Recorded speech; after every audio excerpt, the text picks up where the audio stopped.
and welcome back to MAT 1033 Intermediate Algebra. My name's Sean Perry. This is video number 20 in the series, Solving Inequalities. So let's recall a little bit first about solving equalities. Let's say I have something like 3x plus 1 equals 7, and I want to solve for x. Our goal is to isolate x by using inverse operations on both sides of the equal sign. So, for example, we subtract 1 from both sides, that isolates 3x. Then we divide by 3, that gets rid of the times 3, and we're left with x equals 2. It's this value of 2 that makes the original statement, 3x plus 1 is equal to 7, true. If I say 3 times 2 plus 1, that really is 7.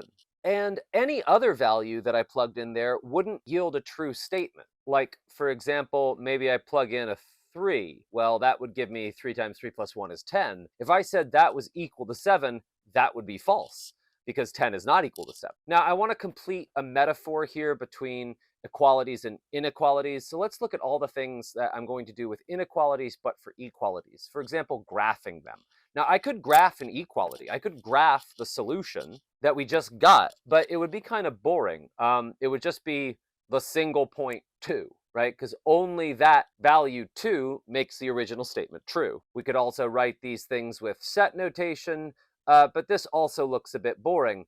All the x's such that x is equal to 2, which sometimes we just write as 2. And if we were even willing to be a little bit weird, we could do interval notation. That might be possible with brackets from 2 to 2, because that just includes only 2. But some folk would say that intervals need to have 2 distinct numbers here, a lower one and an upper one. And this looks a little bit silly. What a silly way to just say the number 2. So let's not worry about interval notation for this. Now, I want to contrast that equality with the same inequality. That is to say, what about 3x plus 1 is less than 7, shall we say? So we would still go about solving that the same way. We would use inverse operations, minus 1 from both sides, divide by 3, and because we didn't do any multiplying or dividing by a negative, this inequality doesn't move at all the whole time, and we just get x is less than 2. Any x that satisfies this, satisfies x is less than 2, satisfies this original expression. Like, for example, 1 is less than 2, and 3 times 1 plus 1 is 4, which is less than 7.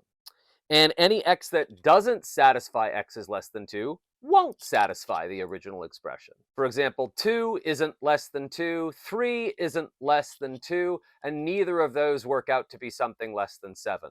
This, putting a slash through something is how mathematicians say, not that. But truly, if I wanted to say not less than, I could also say greater than or equal to. Greater than or equal to is the opposite of less than, strict less than. Now let's talk about graphing, right? We can graph the solution x is less than 2 on the number line. We use an open circle to show we're not including 2, and we shade everything less than 2. Any number that falls into this region that's been shaded in red would satisfy the original 3x plus 1 is less than 7. We can write the solution in actual interval notation now. We use negative infinity to demark sort of the end of this number line here, or a number less than any other number. And we use parentheses with the infinities always to not include them. And we use a parentheses with this 2 to show we're not including it, because this was strictly less than. We can also use interval notation, right, where we say the set of all x's such that x is less than 2. You'll see both the vertical line and colons for such that. I'll use them both. Get used to it. One difference, then, is that there are many values that can satisfy an inequality, and there's usually fewer values, in fact, usually one, that satisfy an equality. The main difference in solving an inequality is that when we divide or multiply by a negative, we have to flip the direction of the inequality. Here I've got a slightly different one. I put a negative sign here, and just for fun, I made this not strict inequality. So how would we solve it? We would subtract 1 from both sides still, divide by negative 3 this time, and that dividing by a negative flips this sign and also changes the sign of the 6. So this becomes minus 2. We could graph that. Notice that we include the negative 2 with a filled in circle. We could put it in interval notation. Note that we include the minus 2 using a bracket, because we have this equal sign here. And we could write it in set notation again, the set of all x's such that x is greater than 2. Remember, in set notation, you've got braces around the whole thing. You've got a such that symbol, either a colon or a vertical line. You've got the name of the thing and sometimes where it lives. These are understood to be real numbers on the number line. So we have all the x's such that, and then you have a condition space over here where we write what kind of x's we're talking about. In this case, just the ones greater than or equal to -2. Another thing that's interesting that we do with inequalities that isn't usually done, although it can be done with equalities, is we link them together to form compound inequalities with the logical words and or. So and means that both conditions that are given must be satisfied, or if there's more than two, all of them. And or means that either one of them can be satisfied, and we're still going to call that statement true. Or if there's more, just one of them needs to be satisfied. So let's look at these two examples. This one says x is less than -1 or x is greater than +1. So either being greater than +1 or being less than -1 makes this overall statement with the or inside true. So we shade both regions. Over here, I have -1 is less than x and x is less than -1. Now, and conditions are sometimes linked together into a chain like this. -1 is less than x is less than +1. Where the smaller number goes here if these are less thans, right? And because we need by transitivity, right? I need this number here to be less than the final number here. So what does that look like? Well, that's all of the numbers between -1 and +1. So we shade that region here.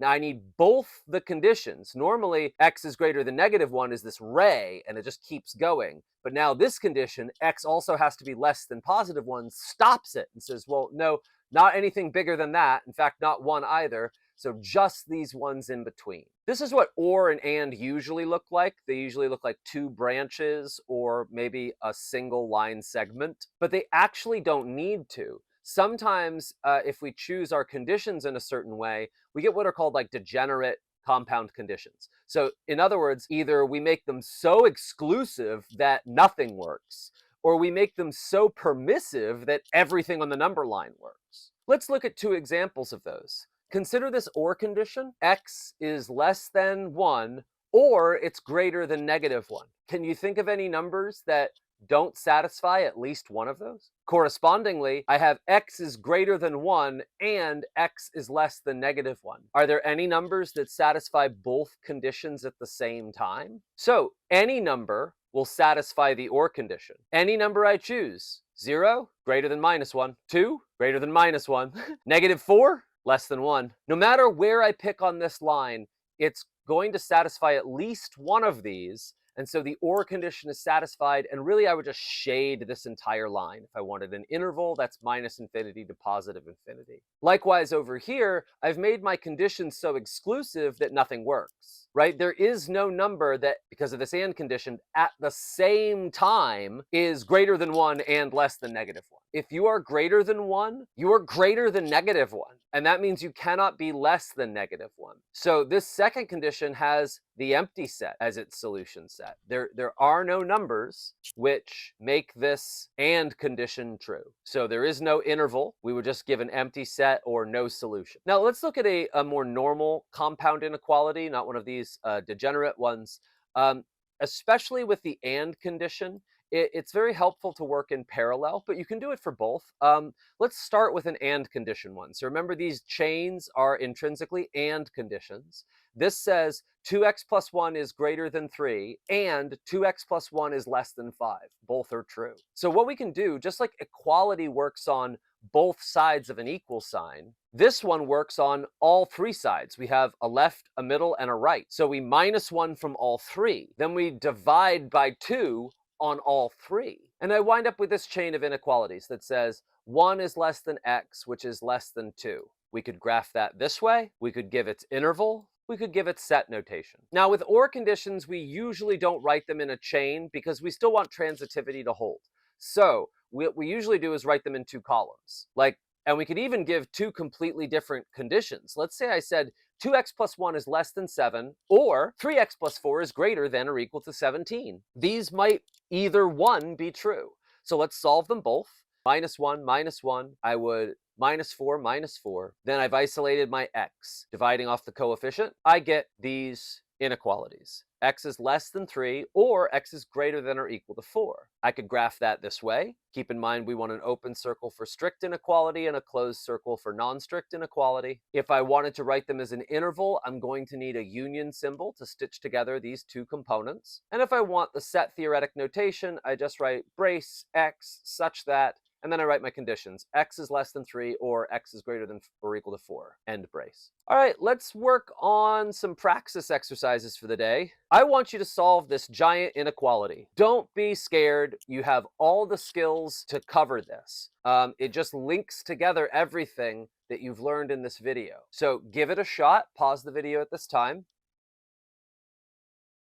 Okay, let's see how you did. We could set these up in parallel. It's an OR condition. And for working on this guy on the right-hand side, I just want to work on all three sides, the middle, the left, and the right. Over here, if I want to get the x's on one side, I need to move x's, let's say from right to left, and then I move the numbers from left to right. So minusing 1 cancels the 1 on this side, minusing x cancels the x on this side. Over here, I want to get rid of this dangling 1, so I subtract 1 from every term. Now we need to get rid of the coefficients. Here that means dividing by 2 on both sides. Here that means dividing by -2 on both sides. Don't forget, dividing by a negative means we have to flip the direction of the inequality. And now, okay, so these are greater thans, not less thans, but they're in the right order. 2 is less than x is less than 4, or 4 is greater than x is greater than 2. Same thing.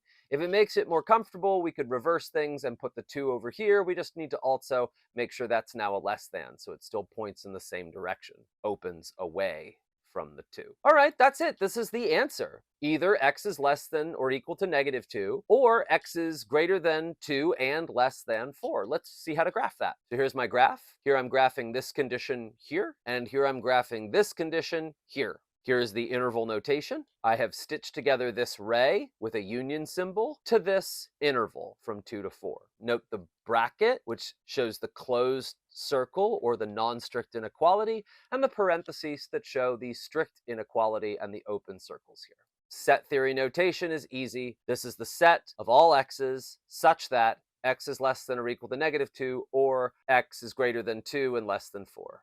All right, that's it for this video. Thank you for your patience and have a great day. Good luck with your studies, and I'll see you in the next one.